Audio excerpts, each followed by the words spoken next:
타고난 것에 대해서 왜 칭찬을 하시면 안 되는지에 대해서 말씀을 드릴게요.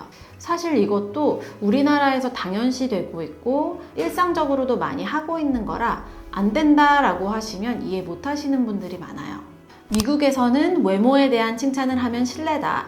칭찬을 하고 싶으면 옷 스타일이나 헤어스타일, 메이크업과 같이 노력한 부분에 대해서 칭찬을 하라 라는 얘기를 들어보신 적이 있을 거예요.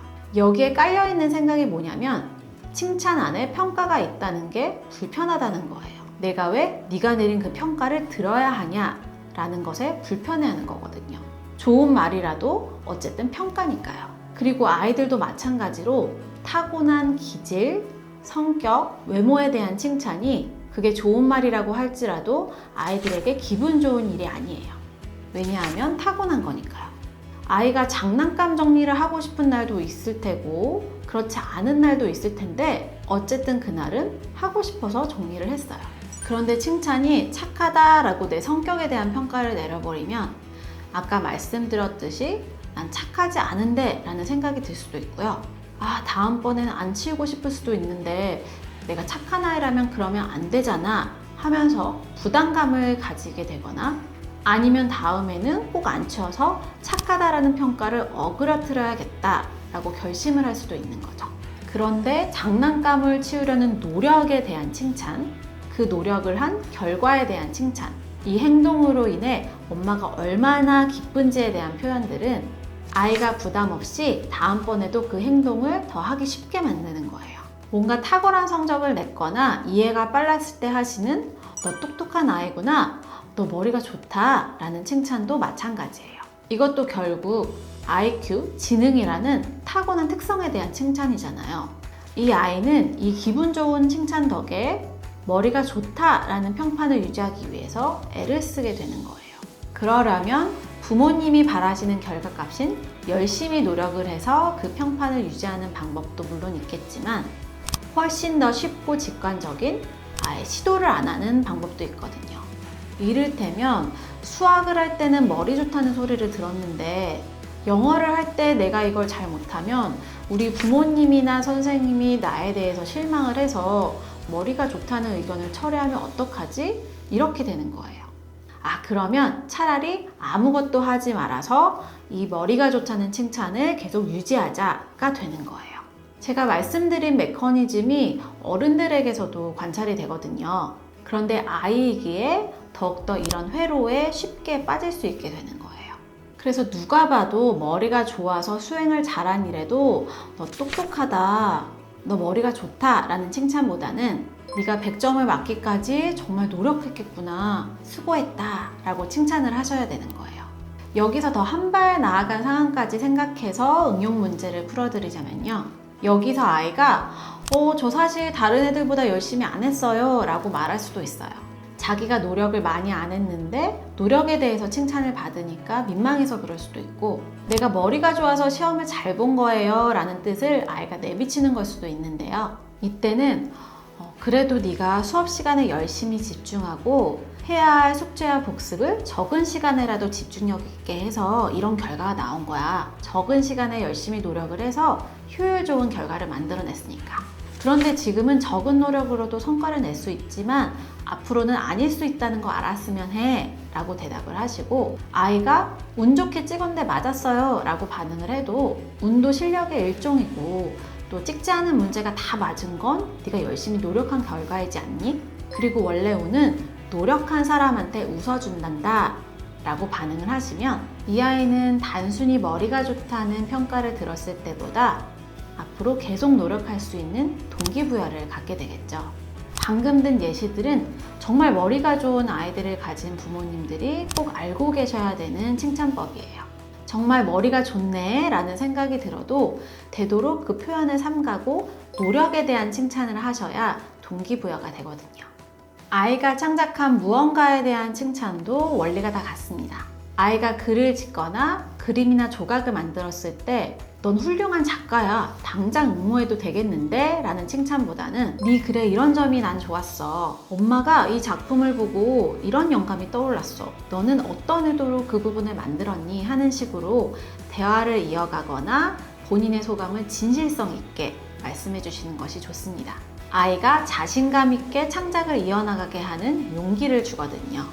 좀 아이들 레벨에서 잘해 보이기도 하고 또 괜한 용기를 주겠다고 넌 천재다, 훌륭한 작가다, 데뷔해도 되겠다 이렇게 해버리시면 아이들은 다음 작품에 대한 심각한 고민에 빠지게 됩니다. 어떻게 해야 부모님의 이 평가를 유지할 수 있을까 하면서요. 지금 말씀드린 심리는 진짜 천재인 어른들도 겪는 고초예요. 많은 아티스트들이 평론가와 대중을 사로잡는 아주 훌륭한 첫 작품을 내고 천재로 이름을 날리고 나면 그 다음 작품을 만들기 어려워하는 경향이 있거든요. 지금 제가 드린 이야기는 제가 이렇더라 라고 썰을 푸는 게 아니고요. 심리학에서 이미 사실에 가까울 정도로 이미 연구가 진행된 분야입니다. 미국에 캐롤 드웩이라는 유명한 심리학자가 계시는데 이분이 몇십 년간 진행한 연구에 의하면 아이들이 타고난 지능, 능력, 재능 같은 것들을 칭찬하면 아이들은 고정형 사고방식, Fixed Mindset 이라는 것을 갖게 됩니다. 고정형 사고방식을 갖게 되면 아이들은 나의 능력, 나의 지능은 타고난 거고 바뀔 수 없는 거구나 라는 믿음을 갖게 되고 그 결과 자신의 능력을 향상시키려는 노력을 하지 않게 됩니다. 내 머리는 타고난 거라서 노력을 안 해도 된다 라고 생각을 하는 거죠. 또 무언가를 하는 과정에서 실수를 하거나 어려운 문제를 마주하면 어떻게든 문제를 해결하려고 하는 것이 아니라 실수를 숨기거나 쉽게 포기하거나 과제를 피하려고 합니다. 왜냐하면 자신이 실수를 했다는 것은 자기의 치부라고 느껴지기도 하고 또 자기가 노력해봤자 바뀌는 게 없다고 믿어버리기 때문이죠. 반대로 아이들의 노력, 수행한 그 과정들, 변화된 점들에 대해서 칭찬을 해주면 아이들은 성장형 사고방식, Growth Mindset을 가지게 됩니다.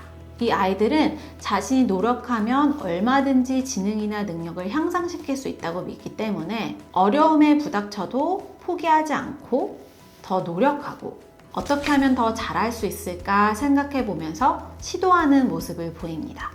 그래서 실제로 고정형 사고방식을 가진 아이들보다 동기 수준이 높고 성취 결과가 좋다라는 연구 결과가 몇십 년 동안 축적되어 있고요. 결론을 내리자면 아이들이 스스로 동기부여를 하고 더 잘하려고 노력하고 실제로 좋은 결과도 낼 수 있도록 도와주시려면 아이의 타고난 부분이 아니라 아이들이 한 노력 그리고 그 노력한 과정에 대해서 칭찬을 해주셔야 합니다. 칭찬, 제대로 하려면 생각보다 어려운 기술이에요. 특히 칭찬 자체에 인색하고 타고난 기질에 대해서 칭찬하는 것이 만연한 우리나라 환경에서는요. 착하다, 머리 좋다, 천재다, 너밖에 없어. 이런 칭찬 정말 많이 들어보셨잖아요. 다 잘못된 거라고 하니 놀랍기까지 하죠. 다시 강조드리자면요. 아이의 타고난 점에 대한 칭찬, 평가적 칭찬은 하지 말고 아이가 한 노력에 의한 과정과 결과에 대해서 칭찬하고 그리고 내가 어떻게 느끼는지에 대해서 이야기하자입니다. 특히 많이들 하시는 착하다라는 칭찬보다 더 구체적으로 들어가서 착한 행동을 한 아이의 노력에 대해서 칭찬해 주세요. 그렇지 않으면 아이가 착한 아이 증후군이 될 수도 있고 오히려 반발심을 가지게 될 수도 있거든요. 머리 좋다와 같은 칭찬도 오히려 새로운 도전을 피하는 경향을 만들 수 있으니 꼭 피하셔야 하는 칭찬이고요. 이게 왜 어렵냐면 착하다, 머리 좋다 이런 건 굳이 아이의 구체적인 성과를 잘 안 살펴도 되고 모호하고 광범위한 단어라서 쉽게 할 수 있는 칭찬이거든요. 그런데 제대로 칭찬을 하려면 아이가 칭찬받을 행동에 대해서 생각하고 알맞은 단어를 찾을 시간이 필요해요. 그런데 바로 그걸 해야 아이에게도 유익한 칭찬이 될 수 있다라는 말씀을 드리는 거예요. 근데 이것도 자꾸 노력하다 보면 익숙해지십니다. 많이 하고 있지만 제대로 하기엔 까다로운 칭찬. 이제 어떻게 해야 되는지 느낌은 오셨죠? 여러분의 행복 육아에 오늘 내용이 조금이라도 도움이 되었으면 좋겠습니다.